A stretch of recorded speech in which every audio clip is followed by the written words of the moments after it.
can reach Indraloka. And when their pious merit is exhausted, they again come back to Martyaloka, or the earthly planet. Hare Krishna. So that's explained here. They can reach the planet of the demigods, but when the merit of sacrifice is exhausted, the living entity descends to earth in the form of rain, then takes on the form of grains, and the grains are eaten by man and transformed into semen, which impregnates a woman, and thus the living entity once again attains the human form to perform sacrifice and so repeat the same cycle. In this way, the living entity perpetually comes and goes on the material path. The Krishna conscious person, however, avoids such sacrifices. He takes directly to Krishna consciousness and thereby prepares himself to return to God.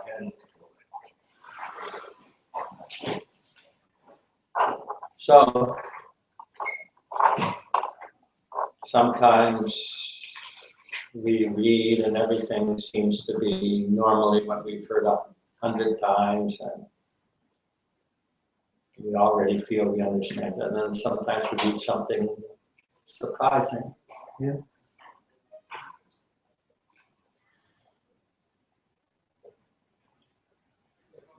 So,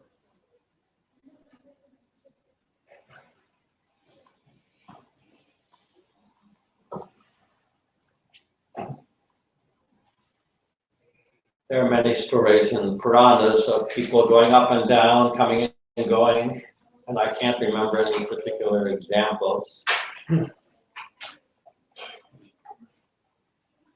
But in the 9th chapter, Chine Punye Martya Lokam Visanti. So here's the details. Yeah, but this is a little bit different. When the merit of sacrifice is that the living entity descend to earth in the form of life, living entity. That we know which type of living entity. Means who has gone to Svargaloka. They came by the Chine Punye Martya Lokam Visanti in rain. that means they give up the devata's form. Yeah. And they mix it with water and fall down. Yeah, that's what it's saying.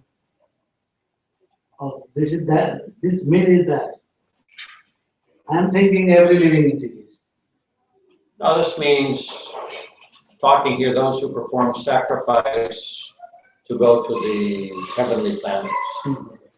Then it says that when their merit is exhausted, they come down to the form of rain.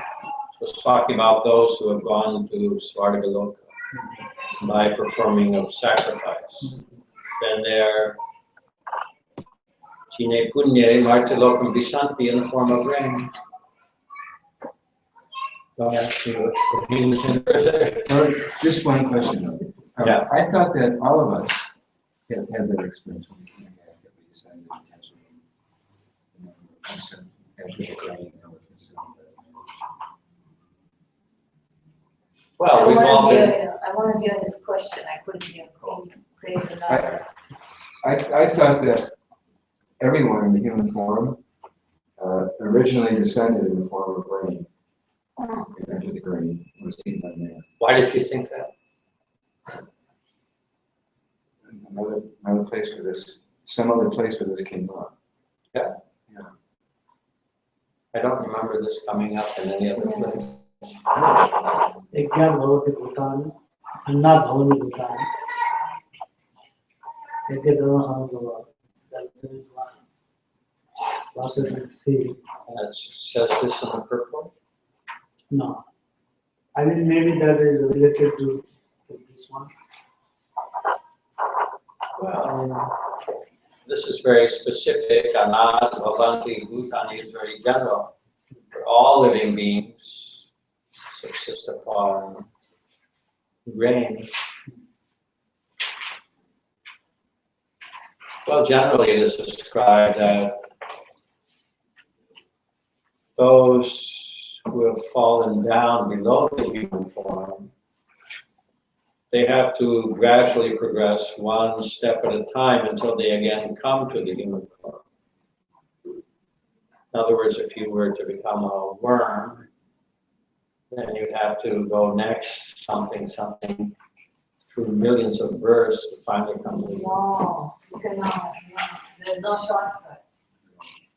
Only shortcut is if you get prasad. Okay, now, The worm gets prasad, then he might jump up. So is that back here fortunate? Yeah.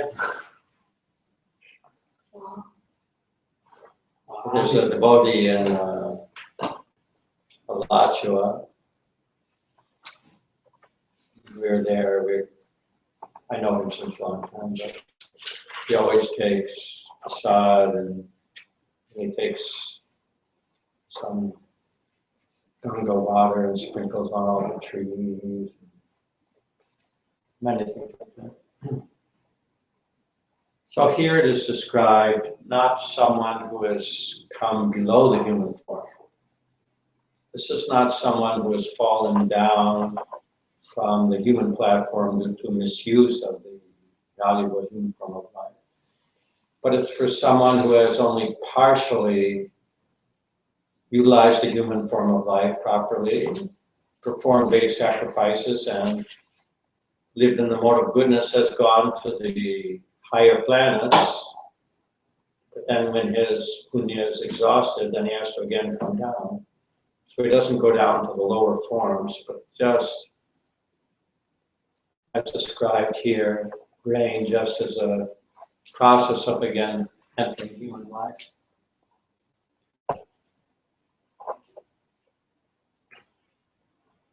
Anyway, not say more about this. So in verse 4, it is said the physical nature is constantly changing. It's charobhava. Means its nature is that it's always changing. So that we practically see, just as our body is constantly changing, and all of the material manifestations are constantly changing.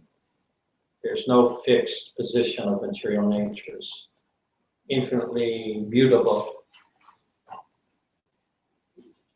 And Anityam Asukham Lokam.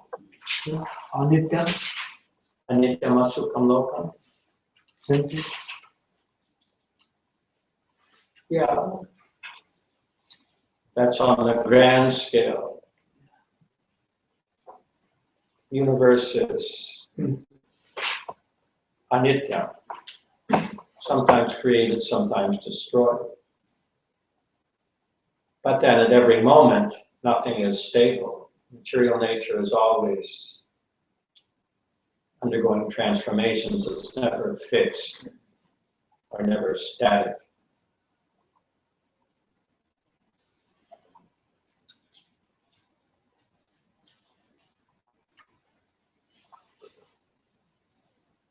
Then it's explained that the universal form encompasses all of the demigods, and that is called Adidaiva. And Krishna says, I am the Adiyagya, situated within the heart of all living beings. In the previous verse, in the beginning of the purport to the second chapter, Prabhupada wrote, Lord of sacrifice may refer either to Indra or Vishnu. Both Indra and Vishnu are worshipped by yajna performances. But here Arjuna asks, who is actually the Lord of yajna, and how the Lord is residing. So that also is explained elsewhere in BhagavadGita that Tepi anya devata bhakta yajante shraddhayanvitaha tepi mameva kanteya yajantya vihi purvakam. Those who worship the demigods, Indra and others, Krishna says they're actually worshiping me but not in the proper way or not in proper understanding. So that is the universal form. It is seen that all the demigods are present in the universal form. Therefore, all the demigods are part and parcel of the universal body of Krishna. Therefore, they are not separate or different from Krishna.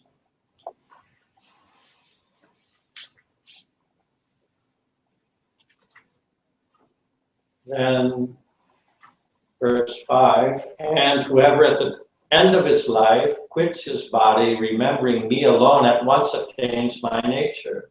Of this, there is no doubt. Okay, one more question before going to this. So you Yeah. said even if you pray to any demigods, it will still go to Krishna. Yes. Well, they're worshiping Krishna indirectly. The word uses avidhi purvakam, means not according to the proper vidhi or instructions. In other words, those who are worshiping demigods, they're trying to approach the Supreme, but they don't understand the nature of the Supreme. Just as those who are impersonalists, they're trying to enter Brahman, thinking Brahman is supreme. So All this, everybody who's worshiping demigods, they're fine because it's still going to Krishna then? no, there was another example that one might argue, the statement was previously, one might argue that all the demigods are parts of the universal body of Krishna. Therefore, if you worship any of the demigods, it's just as good as worshiping Krishna. But the argument was then, the answer was that just as the body, there are so many parts, but that doesn't mean you can give food to any of the part and think you are performing the same action as giving food to the stomach. So just as stomach, if you supply food to the stomach, it nourishes the whole body. So in that way, in the example, the stomach is, let's say, the root of the whole body. And the other example is the tree. If you pour water on the root, then it's distributed to the whole tree. So similarly, one's performance of sacrifice must be performed for the satisfaction of Vishnu.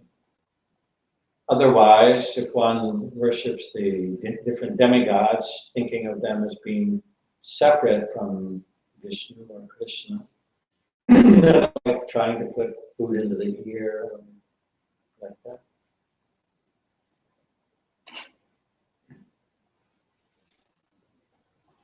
In other words, there's another example given is that in a government, there's the president or prime minister, and then there's so many department heads. So the department heads are like the different demigods, and the president or prime minister is like Vishnu or Krishna. So if one lawfully gives whatever is due to the government head, thinking that they are representing the whole government, then that is proper. But if one goes to a government head and says, don't tell the president or prime minister I'm giving you 1 lakh of rupees and you arrange for this, then that is illegal. So that's worship of the demigods is like that. Forgetting about the actual boss, prime minister or whatever, they're going to a department head and saying, please accept this worship and then give me something.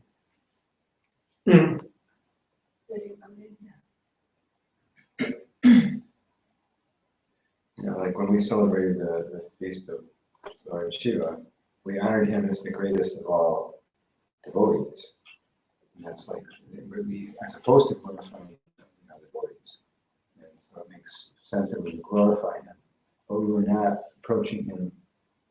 That's completely different from the worship that we give to the Lord. Yeah, we see Lord Shiva in relationship with Krishna, not separately.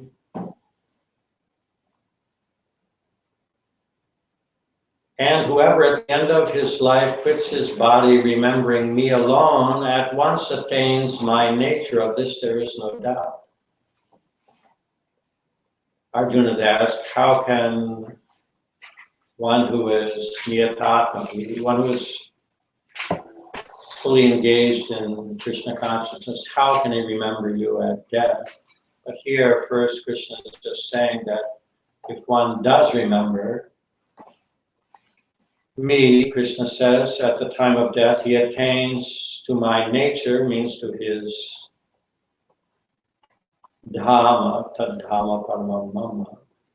In this verse, the importance of Krishna consciousness is stressed. Here Krishna says, one who remembers me, mameva smara. He doesn't say remembering Brahman or remembering any demigod. It says remembering me. So this verse, the importance of Krishna consciousness is stressed.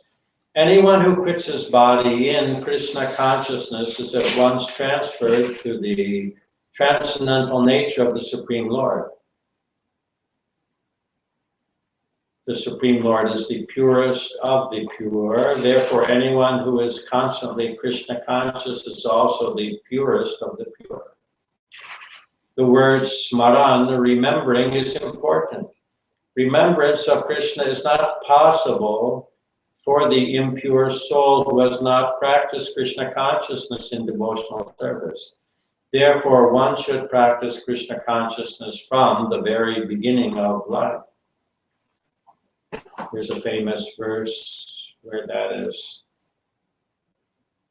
Someone says this famous verse in Srimad Bhagavatam. One should begin the practice of Krishna consciousness from the very beginning. Praladya, Kumara Machare Pragya. One who's smart, he will begin Bhagavad Dharma from the Kumara age, childhood.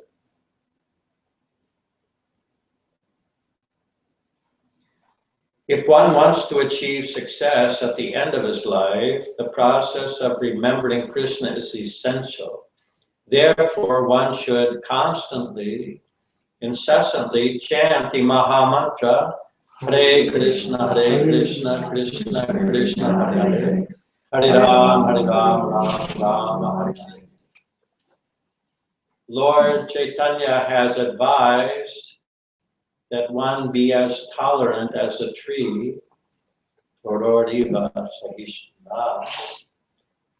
There may be so many impediments for a person who is chanting Hare Krishna. Nonetheless, tolerating all these impediments, one should continue to chant Hare Krishna, Krishna Krishna, Hare Hare, Hare Ram, Ram Ram, Hare Hare, so that at the end of one's life, one can have the full benefit of Krishna consciousness.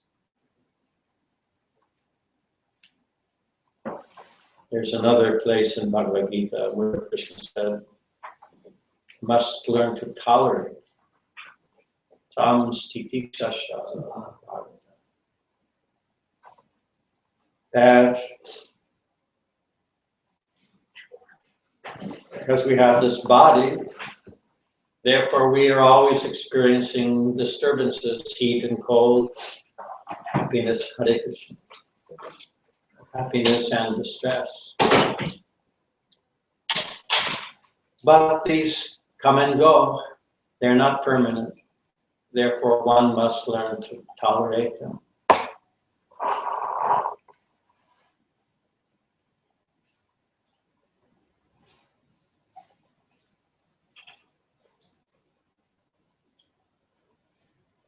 And then number 6, whatever state of being one remembers when he quits his body, O son of Kunti, that state he will attain without fail. It's interesting that Arjuna asked 7 or 8 questions, and Krishna went through the 6 or 7 questions very Fast. quickly. But this question, he's giving many verses. So we should understand that this is most important to how to remember Krishna at the time of death.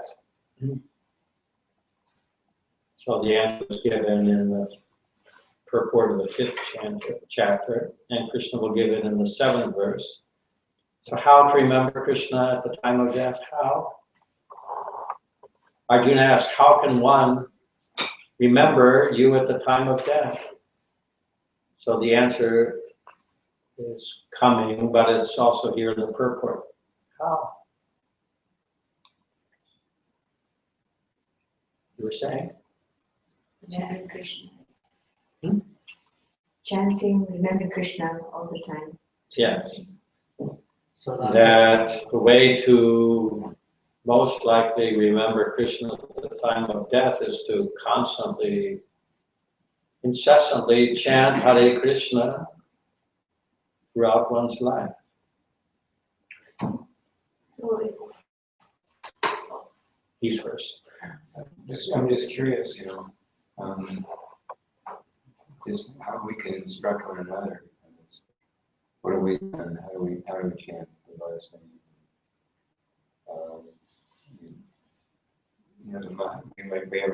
We chant our rounds. But that's Instruct one not another means other devotees or get ideas from each other for how we can constantly. well, of course, you can relate your own experiences. But otherwise, best to hear from Prabhupada.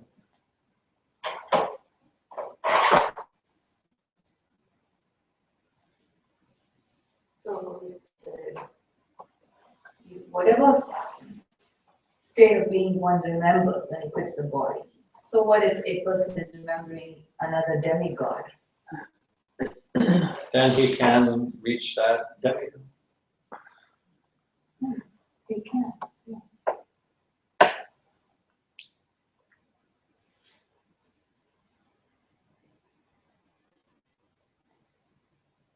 But that's only temporary. Because then he's eventually has to come back. Yeah. As a short. I mean, I can't say for sure that if you think of a demigod at the time of death, you will attain that demigod, but maybe. Everything has to be taken into account.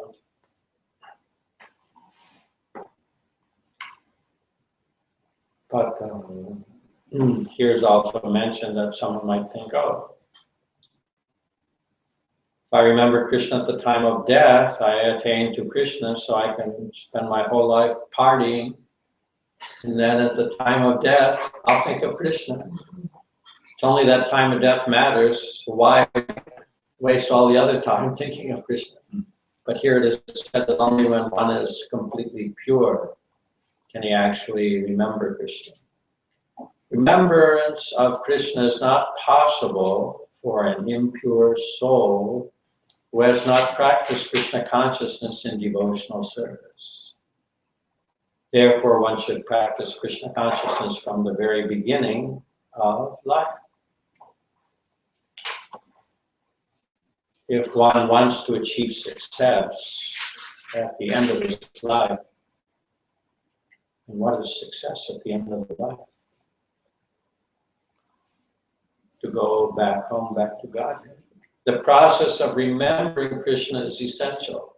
Therefore, one should constantly, incessantly chant the Mahamantra.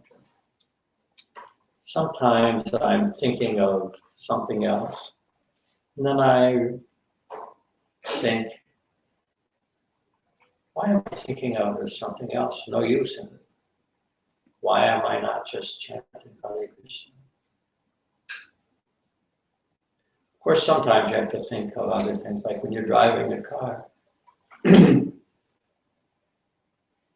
have to think what you're doing and who else is on the road. But otherwise, just from an intellectual point of view, suppose I'm just sitting, you're just sitting, I'm thinking something, but then if I think, why am I not chanting Hare Krishna? Seems to be unwise to be thinking other things, unless it's absolutely essential.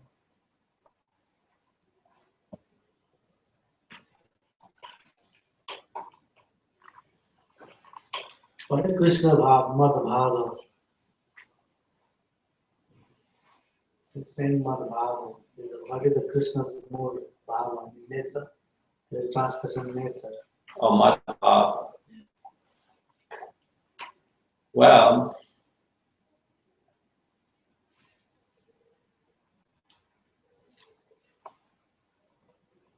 I think there could be many meanings. It's also a fact that if one thinks of Krishna, he becomes like Krishna. He gets a form like Krishna's. That is Krishna's power. Or Krishna's nature, you can think that is the spiritual world. One thinks the spiritual world. Always the question is if one attains Krishna or moksha or whatever, does that person, whatever, would they also have all these friends, the same friends? I mean, because, they Krishna Loka, would they have it? All the ones they knew, their close friends, the family, mother, father. Well, of course, the answer basically is no. That friends, family are all in relation to the body. And if you are going back to Godhead, why would your friend go back who's never practiced Krishna consciousness? Why would he? But Prabhupada did say that because sometimes devotees ask about that because in ISKCON, all the friends, families, means immediate family of those who are married, whose wife or husband is also devotee, it's all devotees. So they ask, we go back to Godhead and my other God brothers, they'll all be there. Prabhupada said, yes, we'll have another ISKCON in the spiritual ISKCON.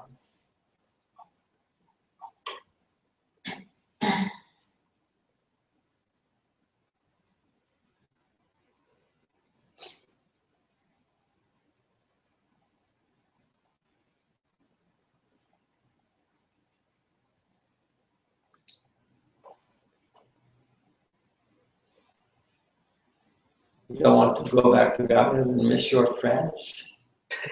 I mean, well, it's a whole, that's a very complicated talk because you're probably going to have those, you will remember those friends from some other time when they also have attained that or something. Well, Prabhupada many times talked about in material world what we want. Society, friendship, and love. We use that term many times. Society, friendship, and love. And Krishna consciousness means give up all desires for society, friendship, and love in the material sense, and develop love for Krishna and the association of devotees. So, of course, as long as you're attached to the material, society, friendship, and love, there's no question of going back to God. I mean, you can make some advancement.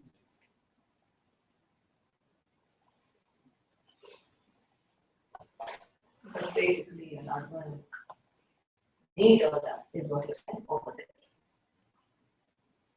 Yes, I mean, I don't remember the verse properly, but just to give a rough idea, there's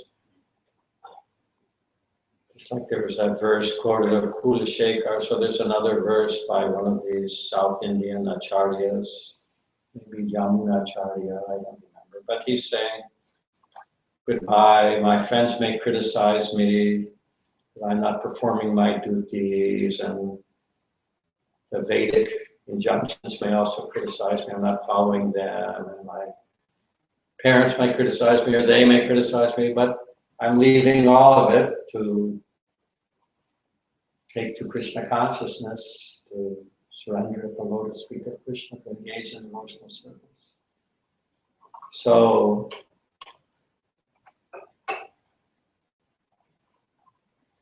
Krishna consciousness means to give up material association and accept spiritual association. But I mean, we're supposed to have spiritual friends, though, right? Necessary. Yeah. So that's why Prabhupada said, and when devotees asked like that, because they thought, devotees were always going out and preaching together, and they were having kirtan together.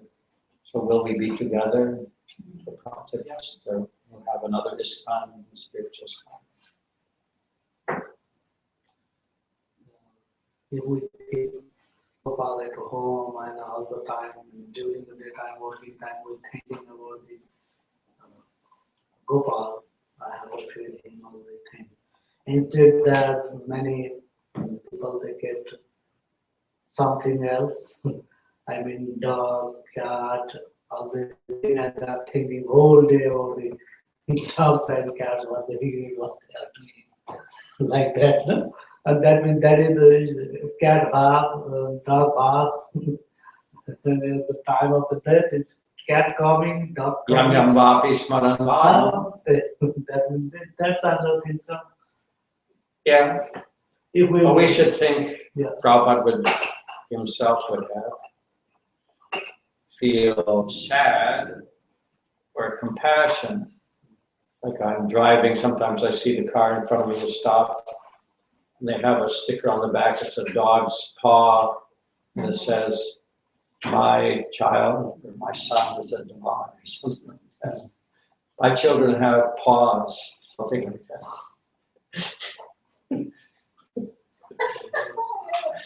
So, I've seen it a few times.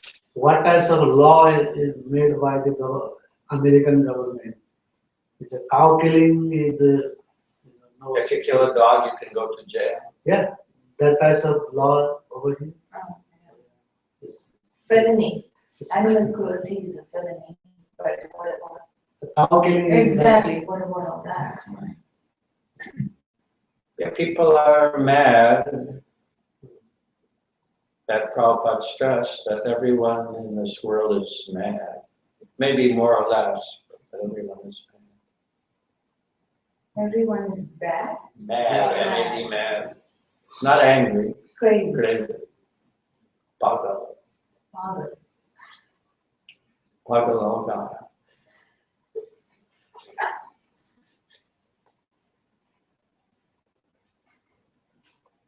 Yes. There was a movie when I was small. It's a mad, mad, mad world. Oh my God. But they were thinking it's a wonderful, crazy world. But the real meaning is a complete crazy, complete crazy, complete crazy. more verses. Yeah, I mean, just finish up with number 7. But number 6, we'll read some purport. Whatever state of being one remembers when he quits his body, O son of Kunti, that state he will attain without fail. Purport.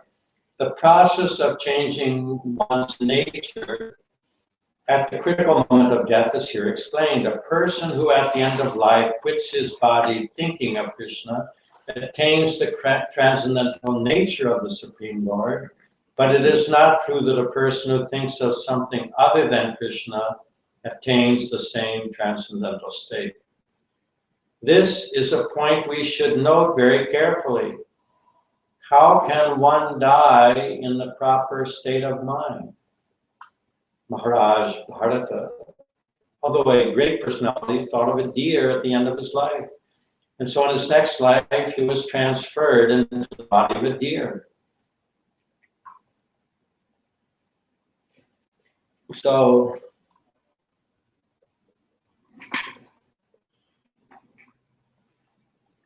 of course, one's thoughts during the course of one's life accumulate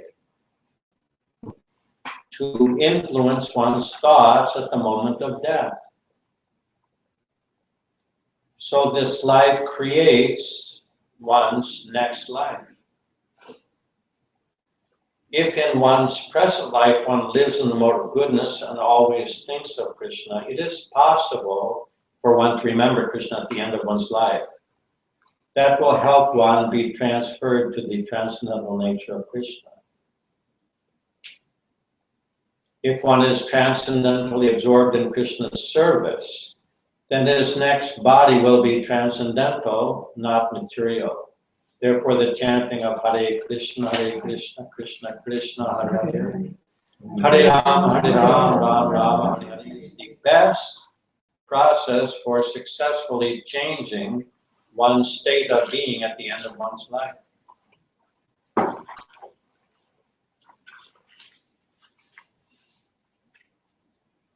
So Krishna said in 5, if you remember me at the time of death, you come to me.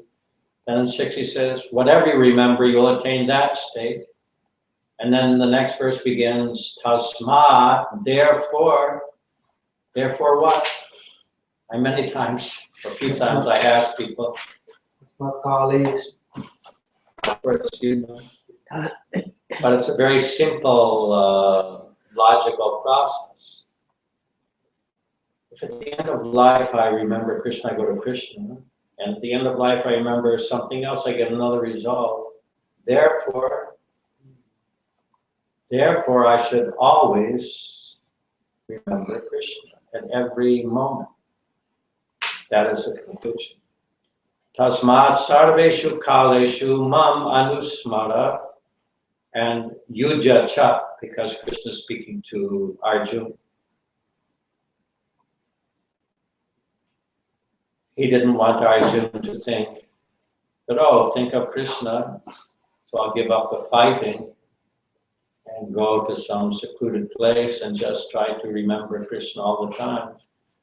So Krishna says, think of me and at the same time fight, because we all have to fight in one way or another. Or in other words, we all have to maintain our existence by some kind of activity. With your activities dedicated to me. So that's the thing. Krishna's saying, Ma manusmara yujacha. Think of me always.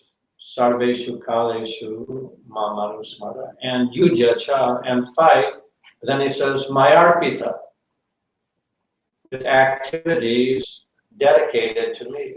So Arjuna's activity of fighting was not just simply fighting, but he was fighting under the order of Krishna as a service to Krishna, dedicated to Krishna. So in the same way, we should make our ordinary activities also dedicated to Krishna. With your activities dedicated to me and your mind and intelligence fixed on me, you will attain me without a doubt.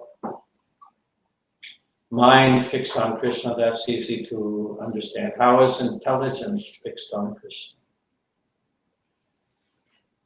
Yeah, what does that mean? Means intelligence is power of discrimination. Just like suppose you're thinking, if you get up in the morning, you think, oh, what should I do today? And you utilize your intelligence to think, what is most important, what I have to do. So intelligence fixed upon me means when one who is actually intelligent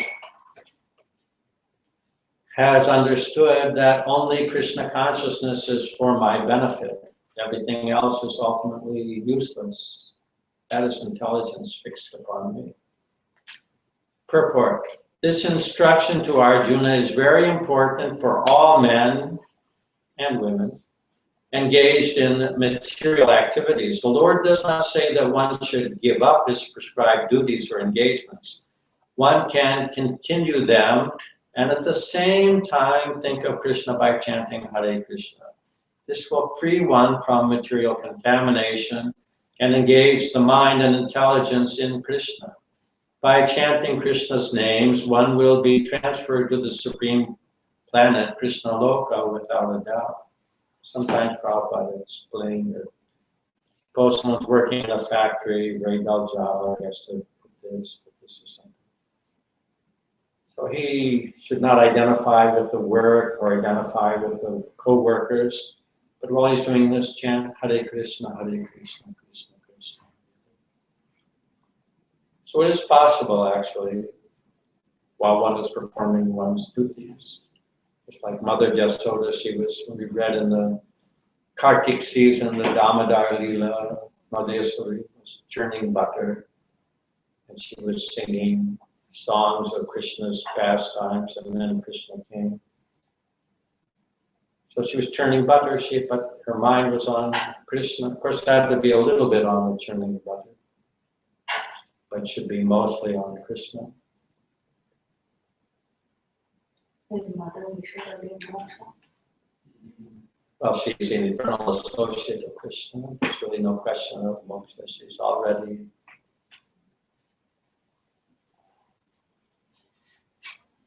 Actually, devotees are not interested in moksha. I'm also going to talk. Moksha is simple. Yeah. Not easy to get. Yeah. Very easy for devotee. You got it? Yes, that means we read all Yeah. these things, we got knowledge, that means we have to accept I'm it. just joking. Yeah, I'm just, But devotee, pure devotee, is not interested in moksha. He's interested in bhakti. Moksha means freedom from material, miserable life. And bhakti means to serve Krishna in any condition.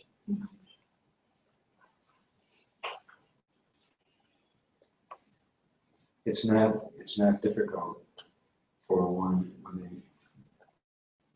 love another person, for them to always have a person in the mind and know what they're doing. Yeah. So it certainly is not impossible for us to be having Krishna in the mind. It's not just a mental activity. It's because in the mantra we begin more and more to love Krishna. Because of that love, we can be doing anything. Krishna in our mind. Yes, it's a question of love. I mentioned previously, a few days ago, that devotee was asking Prabhupada how to get that quality, so we want to chant all the time. Chant purely. Prabhupada said this only thing is, when you develop that quality, then you will want to chant all the time. It's a question of love.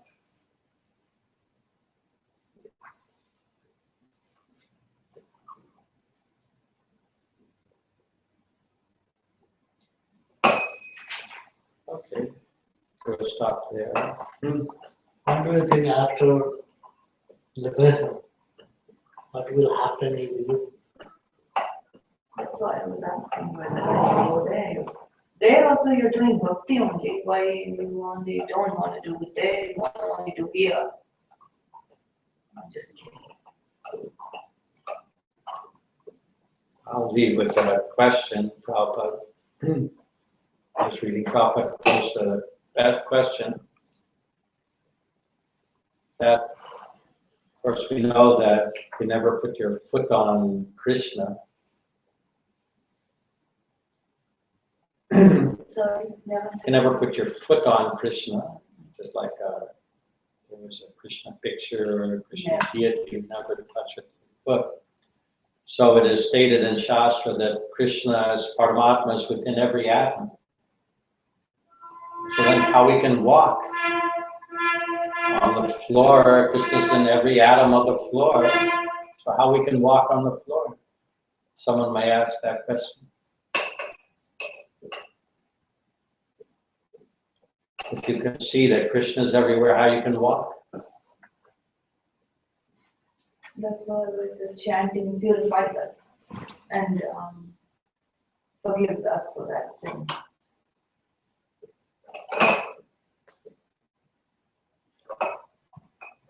Well, I won't say the answer. Prabhupada didn't answer exactly directly, but I'll tell another time.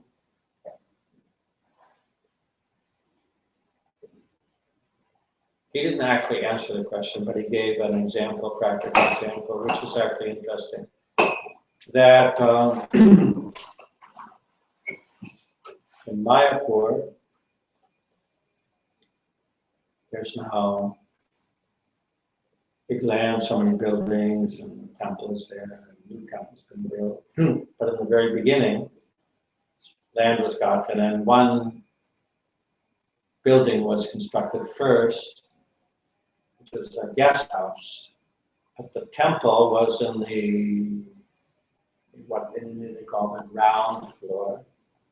It was the first floor in American talk.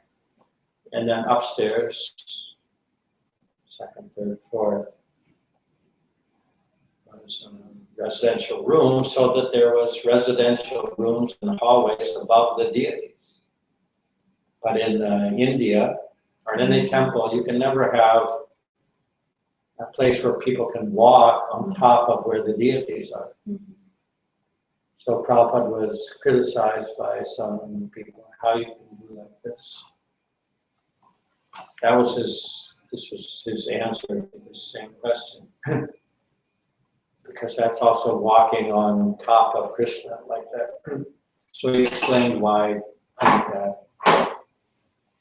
His answer was that he had requested his godbrother that if the devotees could stay, he had a dharamshala.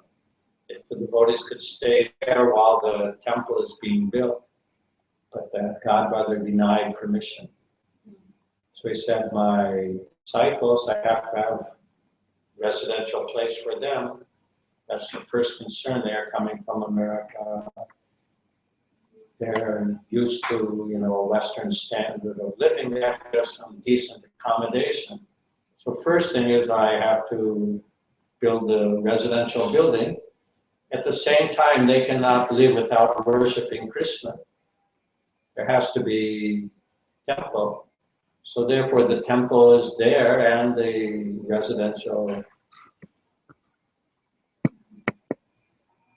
In other words, Prabhupada was saying that although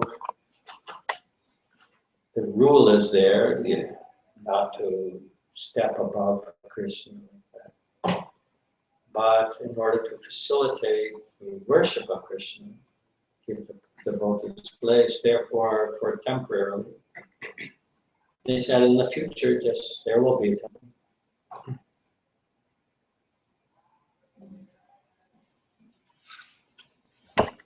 But it didn't directly say about walking. But from that, we could expand that. To do any service, you have to walk. So, okay, Hare Krishna. Hare Krishna.